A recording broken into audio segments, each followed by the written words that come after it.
খাতা দোলাপাড়া, ওখান থেকে ঢাকার উদ্দেশ্যে গাড়ির কাগজ ডেট ফেল হচ্ছে, এই জন্য ঢাকা নিয়ে যাওয়ার উদ্দেশ্যে রওনা দিয়েছিল। জি, ওটা বাসার খাওয়া টাওয়ার ছিল। ঢাকার বাসা না, তা তো জানি না আমরা। তার ছেলে আছে, ছোট ছেলে। জি জি।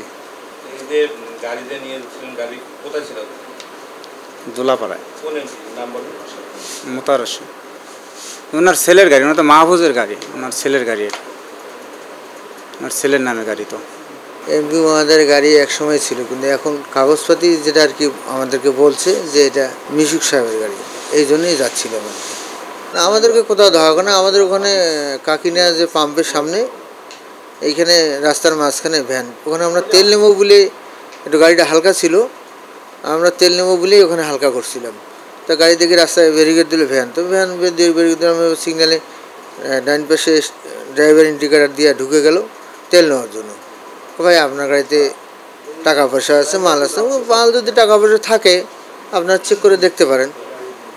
এই তারপরে তো এক দুই করে কিছু লোকজন হইল, এখানে স্থানীয় লোকজন, কে কী দল করে তা জানি না, তা কারোর সঙ্গে পরিচয় নেই। এখন তারপরে আমাদের থানা পুলিশ যে আমাদেরকে হেফাজতে নিয়ে আসছে আর কি। আমরা এই থানার কালীগঞ্জ থানার আওতায় হেফাজতে আছি আর কি।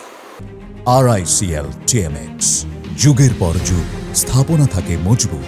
আপনারা জানেন যে গত রাত 4:30টার দিকে সাবেক প্রতিমন্ত্রী পাটগ্রাম এবং হাতিবান্ধার মোতার হোসেন চৌধুরীর নিজ নামীয় ব্যবহৃত একটি প্যারাডো গাড়ি নিয়ে দুইজন চালক যাচ্ছিলেন কালীগঞ্জ থানার এলাকার মধ্যে চাপাতল নামক জায়গায়। জনগণ সেই গাড়িটিকে আটক করে এবং গাড়িটি আটক করে দুইজন চালক সহ গাড়িতে থাকা কিছু কাঁচামাল বাসায় ঢাকার বাসায় নিয়ে যাচ্ছিল। পুলিশকে সংবাদ দিলে পুলিশ তাৎক্ষণিকভাবে ঘটনাস্থলে উপস্থিত হয়ে সেই গাড়িটি উপস্থিত জনগণের সামনে জব্দ করেন এবং ওই গাড়ির চালক দুইজনকে হেফাজতে নেন। এই সংক্রান্তে ঊর্ধ্বতন কর্তৃপক্ষের সহিত আলোচনা করে আইনগত ব্যবস্থা প্রক্রিয়াধীন আছে। এই গাড়িটি ওই চালকদেরকে জিজ্ঞাসাবাদে জানা যায় বড়